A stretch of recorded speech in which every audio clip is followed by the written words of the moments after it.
안녕하세요. 오늘도 사연살롱을 찾아주셔서 감사합니다. 저는 불치병에 걸렸다가 완쾌하고 현재는 신나게 제 인생을 살고 있는 30대 후반 여성입니다. 지금은 초등학교에 다니는 딸이랑 둘이 살고 있고요. 남편과는 지금으로부터 6년 전에 이혼했어요. 그리고 제가 꽤 오래 앓고 있던 불치병은 착한 며느리병이라는 거였는데요. 제가 이왕이면 좋은 마음으로 했던 일들이 시간이 지나고 보니 제 살을 파먹고 있다는 걸 알았어요. 그리고 남편이라는 놈이 제일 나쁜 놈이었는데 혹여라도 내 딸이 제 그런 모습을 닮을까봐 정신을 차리게 되었죠. 그래서 한 가지 사건으로 인해 저는 행복한 이혼녀가 되기로 결심했는데요. 6년이나 지난 지금 저는 제 선택에 100% 만족합니다. 이혼하자마자 불치병도 싹 다 나았거든요. 그리고 이혼 후 그냥 헤어지는 건 억울해서 통쾌한 복수도 해줬는데 그 이야기를 한번 소개해보고 싶어 이렇게 노트북 앞에 앉았어요. 이혼이 만천하에 자랑할 만한 일은 아니지만 제 경우는 좀 자랑할 만한 것 같거든요. 그리고 요즘 여자들은 다들 똑똑하고 현명하니 저처럼 살지 않을 테지만 혹시라도 저와 비슷하게 며느리라는 이름 때문에 억울한 식모 취급을 받고 있는 분이 계시다면 이렇게 사는 인생도 있다고 작게나마 희망을 드리고 싶은 바람입니다. 그럼 지금부터 본격적인 제 사연을 소개해 볼게요. 우선 저와 남편에 대해 이야기를 시작해야 할 것 같은데요. 저희는 소개로 만났어요. 남편은 아는 언니의 남자친구가 데리고 나왔는데 별로였지만 남편이 저를 보자마자 자기 이상형이라고 그렇게 쫓아다니면서 구애를 했어요. 처음엔 그런 것도 너무 징그럽고 부담스러워서 소개팅을 주선한 언니마저 미워질 지경이었는데 그렇게 1년 가까이 구애를 받다 보니 제 마음도 조금씩 움직이게 되었어요. 지금 생각하면 너무 바보 같다는 생각뿐인데 남편이 그런 부분은 영리했던 것 같아요. 제가 너무 부담스러워하니까 간접적으로 자기 마음을 표현하더라고요. 회사에 갑자기 꽃배달이 오거나 비타민 영양제와 손편지, 인형 같은 선물이 오기도 했고 제가 싫다고 하면 더 다가오지 않고 딱 그 자리에서 저만 바라보고 있는데 어떤 남자가 대단하지도 않는 나에게 1년씩이나 쫓아다닐 수 있을까? 나중엔 저런 남자 또 없지 하는 생각이 들더라고요. 그리고 지금도 그런 소리를 하는지는 모르겠는데 저 때만 해도 주변에서 여자는 자기가 좋아하는 남자를 만나는 것보다 자기를 좋아해주는 남자를 만나야 더 행복하다는 말도 있었거든요. 나 좋다고 잘해주는데 여자들이 바라는 건 사실 그런 거잖아요. 제가 뭐 재벌집 남자를 만나 팔자를 고칠 것도 아니었는데 이왕이면 사랑 많이 받고 그렇게 살고 싶었어요. 그런 생각을 갖게 된 배경에는 저희 부모님이 사이가 별로 좋지 않았기 때문이었는데요. 저희 엄마는 다시 태어나면 절대 결혼은 하지 않겠다고 할 정도로 당신 입으로 불행하다 노래를 하셨어요. 하긴 그것도 인정하는 게 저희 엄마는 가난한 집 맏며느리로 제사도 많고 아빠 밑으로 형제도 많아 저희 엄마는 늘 시댁 식구들 뒤치다꺼리만 하고 사셨거든요. 그럼 아빠라도 그런 엄마의 노고를 알아주고 위해줘야 하는데 저희 아빠는 며느리가 며느리 노릇하는 거지 뭐가 힘들다고 징징거려. 여자가 징징거리면 재수없다니까? 라며 아픈 마음을 더욱 후벼 파는 사람이었어요. 그렇다 보니 저희 친정아빠는 저희 엄마한테 황혼이혼 당하셨는데요. 저는 제 친아빠지만 당해도 싸다고 생각해요. 아무튼 그런 환경 속에서 자랐기 때문에 이왕이면 나를 많이 사랑해주고 아껴주는 남자를 만나고 싶었죠. 그리고 남편의 꾸준한 노력을 높이 산 저는 끝내 남편의 마음을 받아주기로 했고 약 2년 동안 행복한 연애를 했어요. 하나부터 10까지 아니 100까지 저에게만 맞춰주는 남편이었기 때문에 나중엔 제가 더 많이 좋아하게 되었죠. 그리고 시부모님들도 당신들의 며느리가 될지도 모른다고 생각했는지 저를 참 예뻐해 주셨는데요. 남편은 일남 일녀 중 장남이었어요. 그런데 신우가 어릴 때 사고를 쳐서 애를 갖는 바람에 결혼을 일찍 했다고 하더라고요. 내가 정말 그때만 생각하면 자다가도 벌떡 일어나지. 이제 갓 20살이 되는데 애를 가졌다고 하니 내가 기절하지 않고 패겨? 그래도 어떡해. 사랑해서 죽겠다는데. 그래서 그냥 하라고 했어. 어차피 시킬 결혼 남들보다 조금 더 빨리 시킨다고 생각했지. 근데 내가 그 일 때문에 친척들 앞에 아직도 고개를 못 들어. 얼굴만 봤다 하면 그 얘기를 하는데 내가 아주 미치겠더라니까. 그래서 이젠 아주 왕래도 안 하고 산다. 네? 그럼 명절 같은 날도 안 가. 우리는 그냥 우리끼리 놀고 먹어. 그러니까 너는 복 받은 거다. 차례니 재산이 그런 거 신경 쓸 것도 없어. 큰 집에서 자기네들이 알아서 하겠지. 아, 그럼 정말 아무것도 안 하시는 거네요. 그렇다니까. 대신 당일에 우리 아저씨랑 종훈이만 큰 집 다녀오니까 그때 들고 갈 거나 조금 만들면 돼. 빈손으로 보낼 순 없잖아.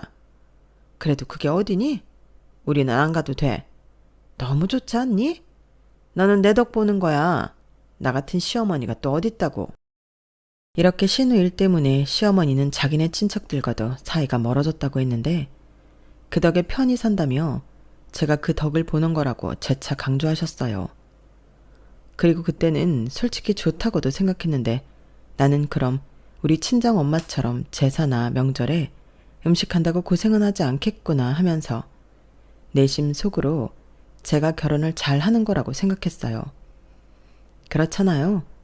저라면 꿈뻑 죽는 남편 있지. 시집살이 시키지 않는 시댁 있지. 세상에 저같이 팔자 편한 여자가 어디 있을까. 그때는 그렇게 생각했는데요. 웬걸. 저는 완전히 속아서 결혼했어요. 처음 신혼여행을 다녀와서 시댁에 갔을 때부터 시어머니가 저한테 자기 집 일을 시키는데 원이 벙벙했죠.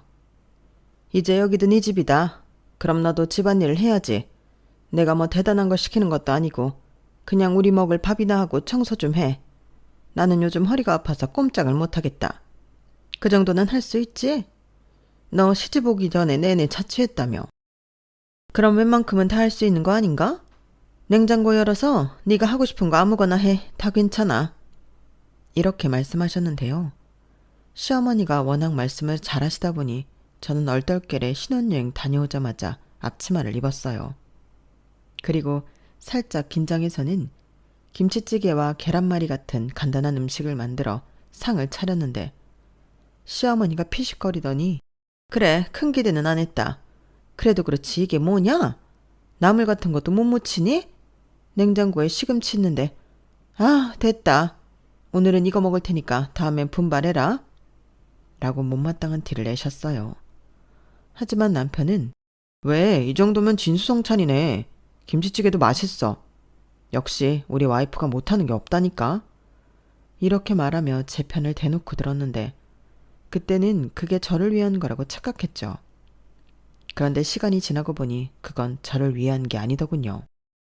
남편은 제가 집안일을 잘한다며 겉으로는 칭찬을 늘어놓았지만 실상은 제가 집안일을 잘하니까 시켜보라고 자기 엄마한테 바람을 넣는 거였어요.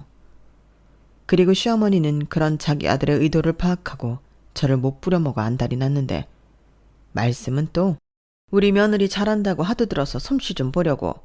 부담 갖지 말고 할 수 있는 만큼만 해봐. 모르는 건 물어보고. 이렇게 사람 좋은 흉내를 내시니 저는 뭐라고 하지도 못하고 시댁에 가면 일만 했어요. 그러다 결혼하고 1년이 조금 지나 임신을 하게 되었고 그때는 잠깐 편했는데 딸아이를 낳고 난 뒤에 다시 앞치마가 제 유니폼이 되었어요. 그때는 아이 출산과 동시에 다니던 회사를 그만뒀기 때문에 전업주부였는데 그때부터는 남편이 그러더라고요. 전업주부는 살림 육아가 본업이지. 이렇게 말하는데 솔직히 자존심이 상하더라고요. 내가 전업주부 하려고 대학 공부하고 어렵게 회사 들어갔나? 속에서 성질이 올라왔는데 딸아이를 봐줄 사람이 아무도 없었어요. 시어머니는 거의 걸어다니는 종합병원 수준이었는데 물론 확인된 건 아무것도 없었지만 그 떠드는 입 빼고는 다 아프시다고 하셨거든요. 그리고 친정엄마는 당시에도 식당을 하고 계셨는데요. 그런 친정엄마에게 아이까지 봐달라고 할 수는 없었죠. 그래서 제가 육아를 할 수밖에 없었는데 남편은 그 뒤로 손 하나 까딱하지 않더군요. 집안일은 제 일이라는 거였죠. 그리고 은근 저를 무시하며 자기 덕에 뜨신 밥 먹고 산다. 자기 덕에 제가 편하게 애랑 먹고 자고 한다. 이런 식으로 농담을 하곤 했어요. 당연히 기분이 나빴죠. 그래서 정색하고 뭐라고 따질라 치면 나는 장난이야. 내가 설마 정말 그렇게 생각하겠어? 내가 자기를 얼마나 사랑하는데 내 마음 몰라? 이렇게 능청맞게 태도를 바꿨는데 여기서 더 화를 내면 저는 자격지심 때문에 남편의 장난도 못 받아주는 그런 사람이 되는 것 같았어요.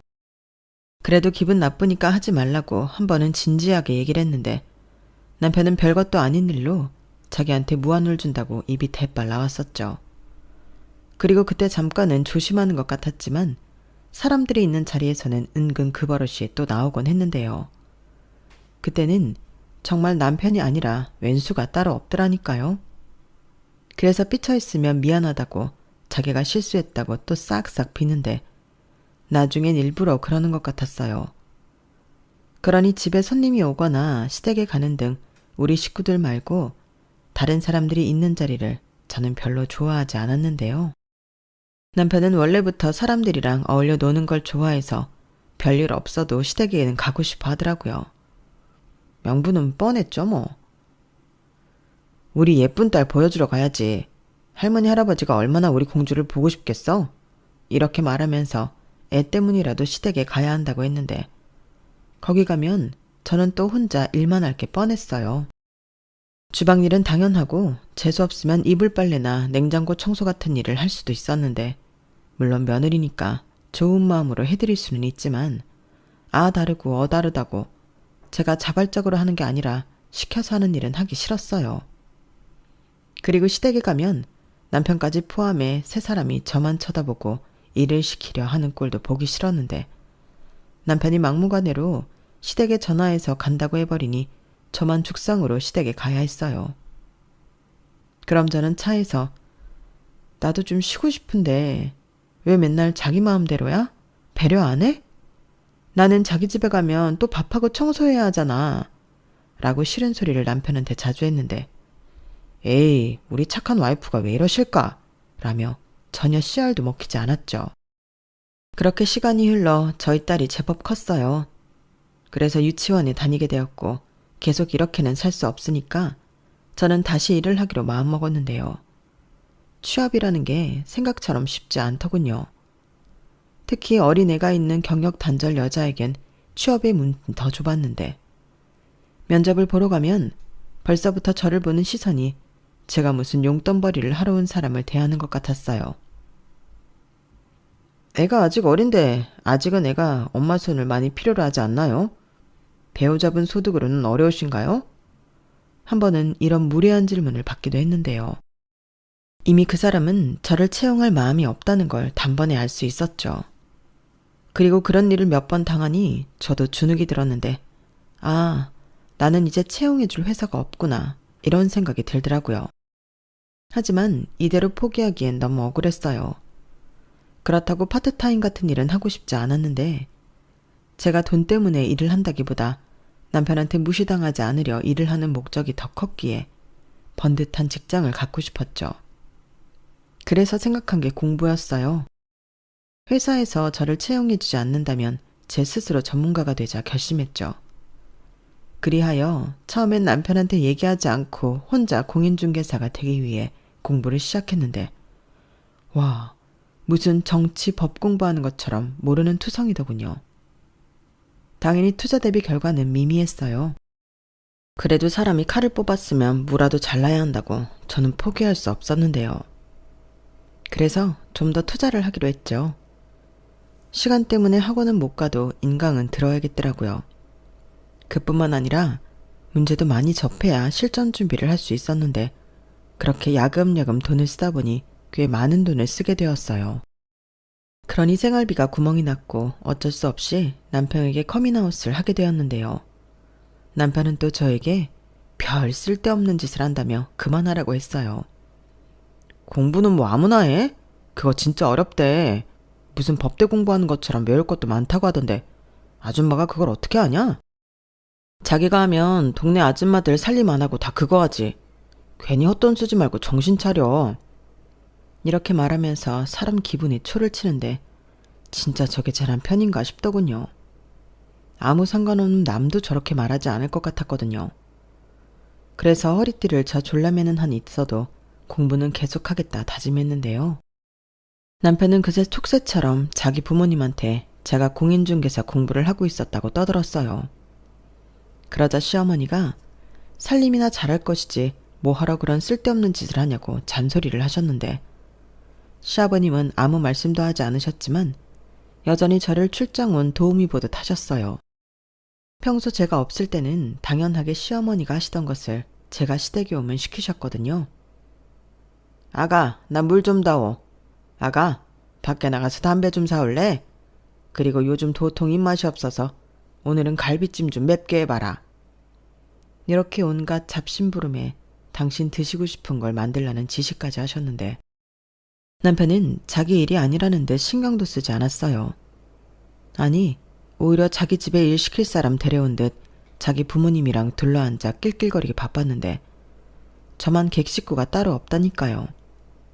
그러다 속도 위반으로 저희보다 먼저 시집간 신우가 이사를 간다며 집들이를 한다고 초대를 받았어요. 참고로 신우 집은 부산이었는데 신우 시댁이 부산이었거든요. 원래는 서울에 살다가 일자리가 없어서 부모님이 계신 부산까지 내려갔다고 했는데 처음으로 집을 사서 좋아 죽더군요. 그건 시부모님도 마찬가지였는데 그래서 금요일에 갔다가 일요일에 올라오자고 무슨 여행이라도 가는 사람들처럼 들떠 있었어요. 그리하여 남편도 시아버님도 휴가를 내고 부산에 갈 준비를 했는데 여기서 운전할 수 있는 사람은 저와 시아버님 뿐이셨죠. 남편은 생긴 것과 다르게 겁이 많았거든요.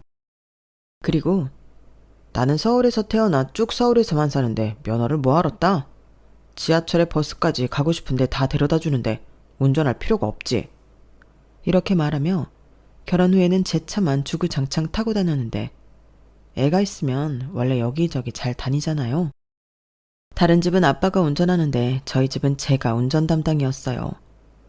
그렇다고 남편이 뒷자리에서 애를 잘 보기나 하면 말을 안 하겠는데 그것도 아니었거든요. 애가 울면 어찌할 줄을 몰라 저까지 정신없게 만들었는데 그래서 애기 낳고 한동안은 운전을 못했더랬죠. 애가 울면 아무래도 마음이 급하니까 실수를 하니까요.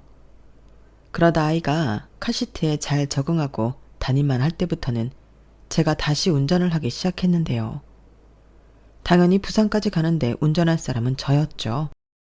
저는 혹시나 싶어 아무 말 하지 않고 기다렸는데 시어머니는 마치 처음부터 제 차를 타고 가기로 약속한 듯 아침에 일찍 와라. 짐도 실어야 하고 일찍 출발하는 게 차도 덜 막힐 것 같으니까 라고 하시는데 기대한 제가 바보였어요. 떡줄 사람은 생각도 하지 않는데 저만 군침을 흘리고 있었으니까요. 그리하여 제 차를 끌고 아침 대바람부터 부산으로 향하게 되었어요. 차에는 시어머니가 전날부터 신어준다고 만든 김치와 반찬들이 가득했는데 팔은 안으로 굽는다고 저한테는 한 번을 안 주시던 김치와 반찬이 2박스나 되더군요. 어머니, 이게 다 뭐예요?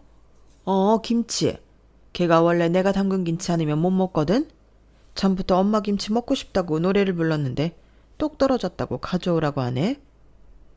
어머님도 참, 그럼 지금까지 아가씨네 김치는 계속 보내신 거예요? 제가 김치 좀 없냐고 할 때는 이제 힘들어서 못 하신다고 저한테 사 먹으라고 하셨잖아요. 에이, 네가 딸이랑 같니? 너는 네 친정엄마도 있잖아. 근데 우리 딸은 멀리 떨어져 있고 엄마 김치 먹고 싶다는데 사 먹으라고 어떻게 그러니? 그리고 가는데 빈손으로 갈 수도 없고 겸사겸사 가져가는 거지. 이왕이면 쟤 좋아하는 거 들고 가면 좋잖아. 왜? 너는 이런 것도 세민하냐? 너는 네가 담가 먹으면 되지. 전업주부가 왜 남의 손을 빌리려고 그래? 그렇게 따지면 아가씨도 전업주부잖아요. 그냥 조금 서운하다는 소리죠. 제가 시댁 오면 집안일은 제가 다 하는데 김치는 아가씨한테만 가니까. 며느리가 시댁 와서 집안일 하는 건 당연한 거지. 너 자꾸 출발도 하기 전에 사람 신경 긁을래?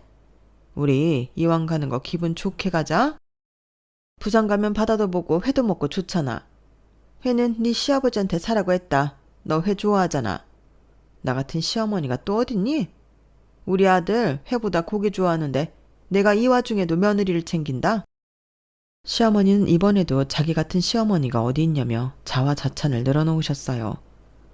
그리고 어찌되었든 제일 힘든 건 제가 해야 하는 거였는데 회라도 사주신다고 하니 그냥 넘겼죠. 그곳에 가면 지옥이 기다리고 있을 거라고는 생각도 하지 못했는데요. 일단 가는 것부터 고난의 역경이었어요. 시부모님이 서울에서만 쭉 사셨기 때문에 장거리를 차로 가는 경우는 잘 없으시거든요. 그런데 제 작은 차에서 장거리를 가시려니 힘들다며 뒷자리에서 곡소리가 나오는데 보이는 족족 휴게소마다 가자고 하셨어요. 화장실이며 군것질이며 가다 서다를 반복하다 보니 부산까지 무려 8시간이 걸렸는데요. 저야말로 너무 피곤해서 안 아픈 곳이 없을 지경이었죠. 하지만 함께 온 가족들 그 어느 누구도 제가 힘들다는 걸 알아주는 이는 없었는데요. 신우도 마찬가지였어요. 왜 이렇게 늦게 왔어? 기다리느라 목 빠지는 줄 알았네. 언니는 뭐 고속도로를 100으로만 놓고 달려요? 이렇게 저를 보자마자 싫은 소리를 하는데 자주 보는 것도 아닌데 반갑지 않더라고요. 그리고 저는 일단 신우 집에 가면 집들이니까 신우 내외가 음식을 해놓았을 거라고 생각했거든요. 그런데 주방도 깨끗하고 식탁 위에도 아무것도 없는데 황당하더라고요. 그래서 내심 배달시키려나? 라고 생각했는데 신우가 그러더군요. 언니, 제가 장은 이것저것 많이 봐놨거든요. 언니가 알아서 맛있는 것 좀 많이 부탁해요. 저는 신우의 말에 황당하다 못해 당황했어요. 초대받아서 왔는데 손님한테 음식을 하라고 하다니 저게 지금 제정신인가 싶었죠. 그래서 저도 나오지 않는 웃음을 억지로 지으며 말했는데요. 솔직히 기분 나쁘라고 더 못되게 말했어요. 아가씨, 지금 저더러 음식을 하라는 거예요? 저 오늘 집들이 초대받은 거 아니었나요? 저 오늘 운전만 꼬박 8시간 넘게 했는데 여기 와서 음식을 할 거면 뭐하러 부산까지 와요? 그냥 서울 우리 집에서 먹지. 라고 말했는데 그 오빠의 그 동생인지 신우도 제가 발끈하니까 어머 언니 기분 나빴구나. 나는 그냥 언니가 해주는 음식이 그렇게 맛있다고 하니까 부탁한 건데 기분 나빴으면 미안해요. 저는 솜씨가 진짜 없거든요. 그래서 한 번만 해주면 안 돼요? 라고 알랑방귀를 끼기 시작하는데 남편이야 남편이라서 봐줬다지만 신우가 그러는 건 봐줄 이유가 없죠. 그래서 나도 힘들어서 못하니까 나가서 대충 먹고 오든지 배달시키자고 했는데요. 그러자 심해부가 굉장히 민망한 얼굴로 그럼 그러자고 자기가 뭐라도 시키겠다고 하더군요. 그래서 그때 시어머니가 하신 말이 생각이 나서 회를 먹자고 했어요. 그런데 시어머니는 오자마자 무슨 회야? 나는 휴게소 음식을 하도 먹었더니 입이 까끌거려서 싫다. 지수가 장봐놨다고 하잖아. 서서방 시킬 거 없어. 며느리 있는데 며느리 시키면 되지. 너 그러지 말고 좀 해라. 라며 말을 바꾸는데 원래도 정은 없었지만 없던 정도 떨어질 지경이었어요. 그리고 심해부는 장모가 저렇게 나오니 배달도 못 시키고 자기 와이프 옆구리만 찔러대며 그럼 그냥 자기가 해. 그러게 내가 아까 하라고 했잖아. 이렇게 말했는데요. 저도 그렇지만 거기 있는 모든 사람들이 다 들었어요. 그러니 시어머니가 득달같이 왜 애를 시켜? 내 딸한테 시키지 마. 자네 평상시에도 우리 애한테 그러나? 아까운 내 딸 엄마 있는 동안은 손에 물 한 방울 묻히지 마라. 너는 뭐하니? 얼른 밥솥에 쌀 안 쳐야지. 라고 자기 딸을 감싸기 시작했는데 남의 딸은 서러울 수밖에 없었죠. 그리고 저희 딸도 배가 고픈지 엄마 밥! 이라고 저를 쳐다보는데 다른 사람들은 몰라도 내 새끼 배고프다는데 버틸 수가 없었어요. 그래서 속에서는 천불이 끓었지만 한 번은 참기로 했는데요. 속으로 경을 외는 심정으로 좋은 날이니만큼 내키지 않았지만 참자 주문을 외웠어요. 그렇게 저는 졸지에 남의 집에서 상을 차린 저였는데 뭐 좋다고 마음이라고 솜씨 자랑을 하나요? 대충 찌개 끓이고 밑반찬 몇 가지 해서 상을 차렸죠. 그러자 그 집 식구들은 제가 차린 상이 또 마음에 들지 않았는지 잡채는 안 했냐? 명색이 집들인데 고기 반찬 하나 없는 게 말이 되냐? 하며 불평불만을 늘어놓았는데 누가 들으면 부잣집이 제 집인 줄 알겠더군요. 그래서 저는 남편을 째려봤어요. 네가 좀 나서서 수습 좀 해라. 그런 뜻이었는데 남편은 제가 아무리 눈치를 줘도 밥만 잘 처먹는 거 있죠. 남편뿐만이 아니었어요. 불평불만할 땐 언제고 저를 뺀 나머지 사람들이 냄비에 구멍이 뚫리도록 먹었는데 심해부가 평소에는 마누라 밥도 못 얻어먹는지 가장 맛있게 먹더군요.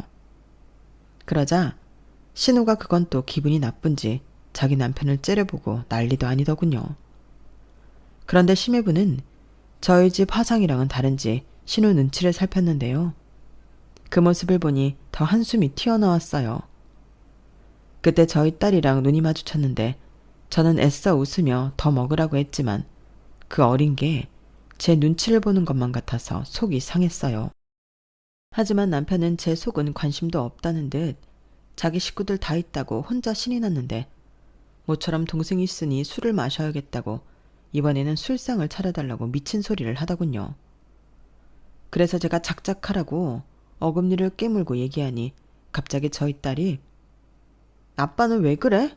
왜 자꾸 엄마만 시켜? 아빠 나빠! 라며 제 편을 들어주는데 그 어린애 입에서 나오는 말이 저에게는 나름 통쾌함이 있었어요. 그리고 시어머니는 저더러 너는 좋겠다. 네 편만 드는 딸 있어서. 그러니까 이것들은 네가 치우고 과일 좀 내와라. 서서방이랑 지수는 이리 와. 언니 치우는데 방해하지 말고. 라며 제 염정을 질렀는데 누군 엄마가 없냐고요. 정말 서러워서 그날은 눈물까지 날 지경이었는데 이러다가는 2박 3일 동안 제가 이 집 살림을 다 할 것 같더라고요. 그래서 차마 그럴 수는 없기에 남편을 조용히 불렀는데요. 미쳤어? 거기서 나한테 술상을 차리러 가면 어떡해? 그리고 이것 봐봐. 집들이 손님으로 와서 내가 왜 여기서 밥을 해? 나 지금 운전하고 오느라 허리도 아프고 피곤하거든? 왜 또 그래? 좋은 날이잖아. 그리고 엄마가 오랜만에 딸 보는데 자기가 좀 배려해주면 안 되는 거야? 자기도 딸 있잖아. 그래, 나도 딸 있지. 그래서 더 싫어. 내 딸이 뭘 보고 배우겠어? 자기는 우리 딸이 나중에 시집가서 나처럼 식모 취급받았으면 좋겠니? 뭐? 식모? 오바한다. 무슨 말을 그렇게 해. 그렇게 생각하면 자기 기분만 나쁘지. 기분은 오늘 하루 종일 나빴어. 똑똑히 들어. 방금 먹은 밥이 마지막이야. 나더러 밥하라고 하지 마. 그랬다가는 나도 안 참아. 남편은 제 싫은 소리 몇 마디에 인상을 찡그렸어요.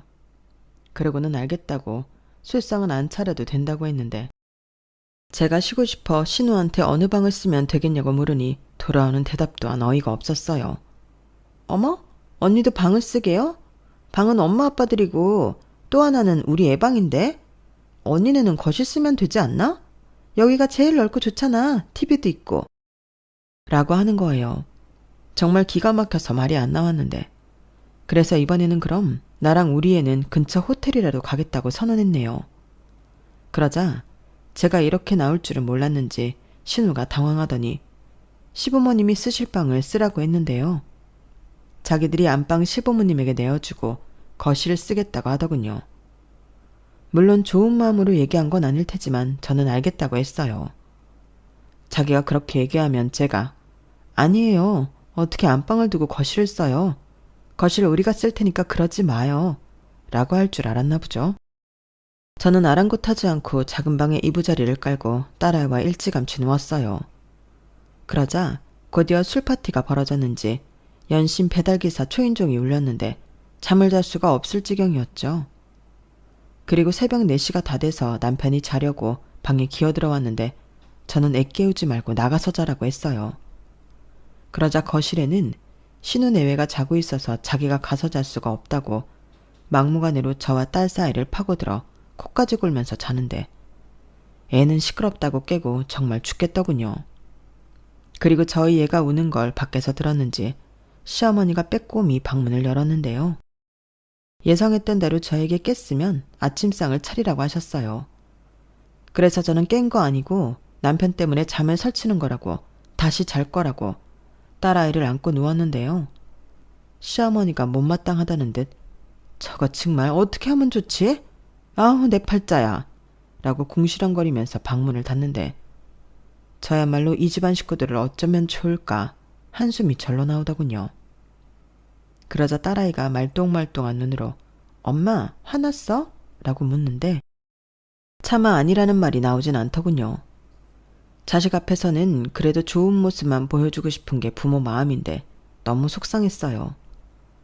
그러면서 동시에 친정엄마 생각도 많이 났는데 내가 왜 이러고 사나 눈물이 나오더군요. 그리고 저는 제 고집대로 아침상을 차리지 않았는데요. 그래서 시어머니 심기가 많이 불편하셨어요. 눈치를 얼마나 주던지 보지 않아도 시어머니의 시선이 느껴질 정도였는데요. 시아버님도 이런 제 행동이 마음에 들지 않았는지 옆에 사람들도 많은데 저한테만 김치 더 꺼내와라, 물 좀 이러시며 시켜대는데 잠도 얼마 못 자고 술에 쩔은 세 사람은 아침을 잘 먹지 못하더라고요. 그러자 시어머니가 아침은 내가 차렸으니까 이 사람들 해장국은 네가 차려라. 서서방, 속 많이 불편해? 아, 잘 먹지도 못하는 술을 왜 그렇게 먹었어? 해장국 끓여주면 속 풀게. 라며 저한테는 일거리를 주면서 사위 속은 걱정하셨는데 저는 대놓고 싫다고 했어요. 제가 술을 마신 것도 아닌데 해장국을 끓일 이유가 없다고 했죠. 그러자 시어머니는 더는 못 참겠다는 듯 너는 며느리가 돼서 왜 이렇게 싫다고만 해? 너 그러려고 우리 집에 시집 왔냐? 너 옛날 같으면 벌써 나한테 뒤지게 맞았어. 어디 며느리가 시키만 하는 거지? 시부모님 앞에서 싫은 내색 다 하고 지할 말 다 해? 이렇게 목소리를 높이셨는데 그 소리를 제 딸도 다 듣고 있으니 저도 참고 싶지 않았어요. 아니, 여기서 제가 참으면 저는 앞으로 쭉 참고 살아야 할 것 같았거든요. 그리고 자기 엄마한테 당하고 있는 모습을 뻔히 보고도 가만히 있는 남편에게도 오만 정이 떨어졌는데 저도 제 할 말 다 하기로 작정했죠. 저야말로 식모살이 하려고 시집 온 거 아닌데요. 애당초 제가 여기서 왜 밥을 하고 해장국을 끓여요. 어머님이 이러시니까 아가씨도 저한테 함부로 하잖아요. 어머니는 아가씨만 아깝죠. 그럼 어머님이 하세요. 왜 저한테 그러세요? 너 지금 내 앞에서 눈 똑바로 뜨고 따지는 거냐? 네, 따지는 거예요. 부당한 일이니까요. 당신 정말 그만하지 못해? 아니, 여기가 어디라고 큰 소리를 해? 정말 창피해 죽겠다. 창피해 죽겠어? 나도 그래. 네가 내 남편이라는 게 창피해 죽겠다. 뭐? 네? 이게 정말 오늘 나를 잡았나 보다. 평상시에도 할 말 다 하려는 거 불안불안하더니 기어코 사고를 치네. 너 이럴 거면 우리 아들이랑 갈라서. 너 지금 누구 덕에 공짜밥 먹고 편하게 사는 줄 알고 까부냐? 공짜밥 먹은 적 없고요. 편하게 산 적 없어요. 이렇게 저만 보면 온 식구들이 못 부려먹어 안달인데 제가 어떻게 마음 편하게 살겠어요. 어머님이 먼저 헤어지라고 하셨으니 이번에는 말 잘 듣는 며느리 할게요. 저는 방에 들어가 제 짐과 딸아이를 데리고 신혼집을 나왔어요. 그리고 1초의 망설임도 없이 차를 몰고 고속도로를 탔는데요. 남편은 제가 자기들을 버리고 서울로 올라갔을 거라고는 생각하지 못했나 보더라고요. 제가 서울에 다 도착해서도 연락 한 통이 없었거든요. 그래서 내심 속으로 지도 나랑 헤어지고 싶어서 제가 서울로 갔던 상관하지 않는가 보다 생각했는데요. 제가 집에 도착하니 그제야 남편에게서 연락이 오더군요. 어디 갔냐고 이제 그만하고 돌아오라고 했는데 기가 찼죠. 제가 어디에 있는 줄 알고 돌아오라고 하는 건지 웃기지도 않았어요. 그래서 나는 서울 집에 왔기 때문에 못 간다고 얘기했죠. 뭐? 서울이라고? 미쳤어? 그럼 우리는? 아니 어떻게 식구들을 버리고 너만 홀랑 서울집을 가냐? 제정신이야? 제정신이지. 네 동생이 하는 짓도 정상이라며. 그리고 아까 당신 엄마 하는 말 못 들었어? 헤어지라고 했잖아. 그건 자기가 하도 선을 넘으니까 우리 엄마가 홧김에 한 소리지. 그래서 우리 엄마가 한 말에 삐져서 서울로 내뺐다고? 내뺀 거 아니고 정말 헤어지려고 그런 건데? 왜? 내가 너 없으면 못 살 줄 알았냐? 객기 그만 부려. 막말로 네가 직업이 있어, 돈이 있어. 네가 나한테 이럴 이유가 하나도 없지. 너는 그게 문제야. 내가 아무것도 없어서 너한테 매달릴 거라고 생각하고 나한테 함부로 했나 본데 됐다 그래. 저는 제 할 말만 하고 전화를 끊었어요. 그리고 제가 제일 먼저 한 일은 남편 짐을 정리하는 거였는데요. 제가 직업은 없어도 저희가 사는 집은 제 집이었거든요. 제가 결혼 전에 살던 집 보증금을 빼서 친정 부모님이 보태준 돈으로 구한 아파트 전세였는데, 그래서 명의는 제 앞으로 되어 있었어요. 그리고 저희는 그 집에서 한 번도 이사를 가지 않고 쭉 살았는데요. 그 때문인지 남편은 집에 대해서는 까맣게 잊은 듯 싶었죠. 하지만 저는 단 한 번도 잊은 적이 없었는데요. 입장 차이야 있겠지만 저는 늘 여차하면 이 집에서 남편을 내쫓아야 한다고 생각했는데, 그래서 더 남편과 다르게 이혼해도 전혀 아쉽지 않았죠. 그리고 생각이 굳어졌을 때는 남편 짐을 싸서 현관 앞에 모아버렸는데요. 만약에 사태를 대비해 친정 부모님에게 SOS도 쳤죠. 물론 이혼하게 된 경위에 대해서도 모두 말씀드렸는데, 그러자 1시간도 되지 않아 두 분이 저희 집에 오셨더라고요. 혹시라도 남편이 택시라도 잡아 타고 올라올까 싶어 서두르셨다고 했는데, 저희 부모님은 평소 사이가 좋지 않았어도 그 순간만큼은 달랐죠. 평소 부모 덕을 별로 본 적 없다고 생각한 저였는데, 그때는 저도 자식이라고 부모님이 많이 의지가 됐어요. 그리고 남편은 다음 날이 되었어야 집에 왔는데요. 그래도 첫 차를 탔는지 새벽부터 현관문 밖이 소란스러웠어요. 자기 짐이 떡하고 현관문 밖에 있으니 이 인간이 이성을 잃었던 거죠. 저는 이럴 것을 대비해 비밀번호를 바꿨는데, 일단 밖이 너무 소란스러워 저는 곧장 경찰에 신고를 했네요. 그러자 경찰이 도착하고 남편놈은 경찰과 함께 집 안으로 들어왔는데, 이미 와 계셨던 친정부모님을 보고 남편이 깜짝 놀라 주춤하더군요. 그 모습을 보는데 살짝 입꼬리가 올라갔어요. 자기만 부모가 있는 게 아니잖아요. 그리고 순간 전세역전이 되었는데, 저희 아빠가 저런 놈은 더 까불지 못하게 매타작을 해야 한다고 챙겨온 야구 빵망이를 휘두르셨거든요. 그러자 경찰이 저희 아빠를 말렸고, 남편은 겁을 잔뜩 집어먹었는지 경찰 뒤에 숨었는데요. 그러고는 지도 할 말이 없으니 시부모한테 함부로 하는 저 같은 여자랑은 더 살라고 해도 살기 싫다며 이혼할 거라고 큰 소리를 치더군요. 그 말이 어찌나 고맙든지 저는 그런 피차 뜻이 맞았으니 시간 끌 거 없이 협의 이혼하자고 했는데요. 사실 다른 건 다 괜찮아도 양육권이 걱정이었거든요. 그리고 남편 또한 지가 키울 것도 아니면서 양육권은 못 준다고, 애는 자기가 키울 거니까 애를 놓고 가라고 했는데, 그때 저희 엄마가 나서서 그러라고 하셨어요. 그래, 애 아빠가 애를 원한다고 하니 자네가 데려가 키우게. 그럼 지영이 너도 고집 부리지 말고 새 출발해. 김서방 고맙네. 우리 딸은 미련 없이 새 출발할 수 있게 해줘서. 지영이 너도 이제 저딴 놈 말고 괜찮은 놈 만나. 이게 뭐니? 이렇게 말씀하셨는데, 남편이 그 말을 듣고 어떻게 외할머니가 그런 소리를 할 수 있냐고 입에 거품을 물었어요. 그리고 그럼 자기가 양육권 안 갖겠다고 말을 바꿨는데, 단순하고 한심한 인간이 그놈이더라고요. 그리고 저희 엄마는 당신 사위가 이렇게 나올 줄 미리 아셨다고 했는데요. 그런 인간일수록 남 잘 되는 꼴은 못 본다고 하시더라고요. 그리고 그 예상은 정말 딱 맞았는데, 남편 놈도 그랬어요. 제가 애도 없이 새 출발하는 꼴은 못 본다고요. 참 기가 막힌 노릇이었죠. 가지가지 한다는 게 이런 건가 싶더라고요. 그리고 어찌됐든 그렇게 가져오게 된 양육권이었는데요. 남편은 제가 며칠 지나서 꼬랑지를 내리고 자기한테 빌려올 줄 알았나 보더라고요. 그때도 변변한 직업도 없이 양육비로 어떻게 애랑 둘이 살겠냐고 자기 멋대로 소설을 쓴 모양이었는데, 그 뒤로 저는 더 이를 악물고 공부에만 집중했어요. 우선 그전까지는 친정 도움을 받았는데, 저희 엄마가 걱정하지 말고 하고 싶은 대로 하라고 저를 서포트 해주셨거든요. 사실 당신 딸인 제가 그렇게 살고 있었다는 것에 저희 엄마는 충격을 받으셨는데, 자기가 그렇게 살아 네가 그렇게 사는 것 같다며 마음 아파하셨어요. 그래서 지금부터라도 어떤 것을 구애받지 말고 하고 싶은 건 다 하라고 당신 신용카드를 주며 말했는데, 그때 저도 울고 저희 엄마도 한참을 울었어요. 그리고 그런 마음을 알기에 더욱 독하게 공부를 했는데, 사람이 절박하니 정말 진심으로 매달리게 되더라고요. 그리하여 저는 이혼하고 2년 만에 원하는 공인중개사 시험에 합격했고 곧이어 원하던 직장도 갖게 되었는데요.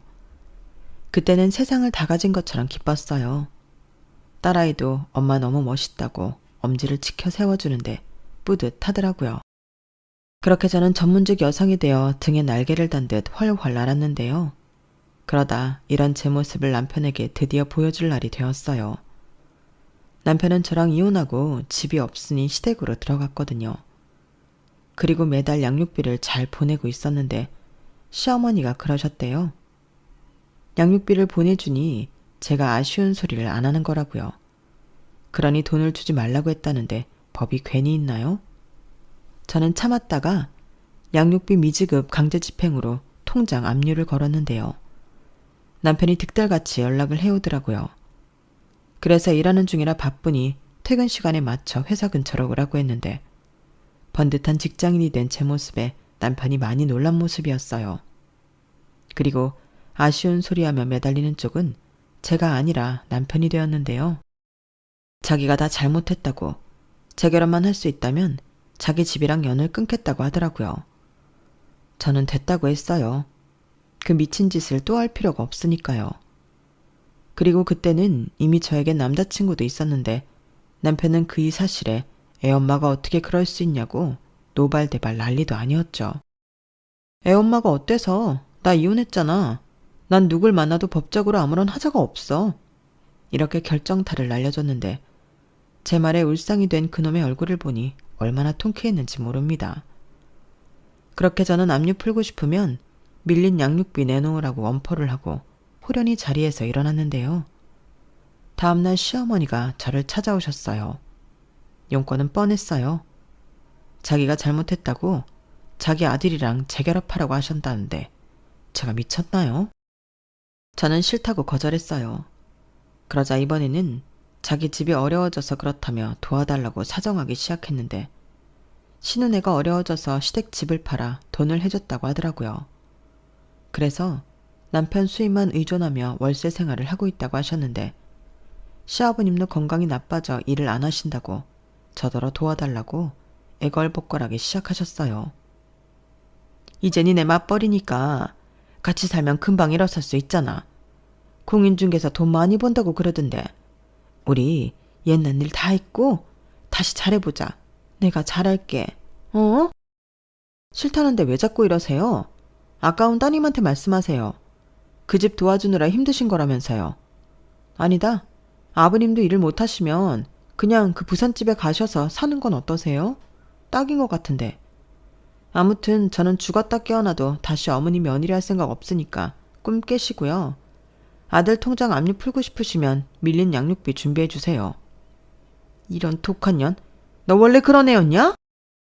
아니요. 저도 처음엔 좋은 게 좋은 거라고 참는 며느리였죠. 그런데 자꾸 참으니까 참을 일만 생기더라고요. 그럼 어쩌겠어요. 지렁이도 밟으면 꿈틀하는데. 덕분에 제가 이렇게 잘 사네요. 감사합니다. 그러니까 양육비 꼭 주세요. 저는 시간이 많이 지난 지금도 그때 일을 종종 떠올리곤 해요. 참고 산 세월이 있어 그런지 그날의 기억을 떠올리면 그렇게 좋을 수가 없거든요. 그러게 왜 순한 사람을 독을 품게 하셨는지 그 사람들이 평생 땅을 치고 후회하며 살았으면 좋겠습니다. 그리고 전 아직도 양육비 못 받았는데요. 이번에는 그 인간 급여에 압류라도 걸어볼까요? 그 집 사정이야 이제 제가 알 바가 아니니까요. 뭐 아까운 그 딸 도와주느라 그렇게 됐다는데 그 딸이 나서서 해결해 주지 않겠어요? 이상 제 사연은 여기까지였습니다. 저는 제 일을 사랑하며 현재까지 잘 살고 있어요. 연애도 계속하고 딸아이와도 잘 지내고 이젠 친정 부모님과도 시간을 많이 보내고 있는데요. 전반적으로 이혼하고 저는 아주 잘 살고 있어요. 결혼도 그렇지만 이혼도 결국엔 불행에서 벗어나 행복하려고 하는 거잖아요. 그런 의미에서 저는 이혼을 참 잘한 케이스라고 자부하는데 부디 지금 이 순간에도 부당한 일을 겪고도 참고 견디는 며느리들이 있다면 이혼까지는 아니더라도 더는 참지 말라는 말을 꼭 하고 싶습니다. 참으면 내성만 생겨서 자꾸만 더 참게 되더라고요. 그러니 이제는 참지 말고 스스로를 지킬 수 있는 구체적인 방법을 꼭 찾아보시길 바라며 저는 이만 물러갈게요. 그럼 지금까지 긴 사연 들어주셔서 감사합니다. 더는 억울한 며느리도 너무한 시어머니도 없는 행복한 세상에 사는 우리들이 되었으면 좋겠습니다. 그럼 안녕히 계세요. 여러분, 사연 댓글에 응원과 현명한 조언 부탁드려요. 좋아요와 구독은 저에게 큰 힘이 됩니다. 오늘도 좋은 일 가득하세요.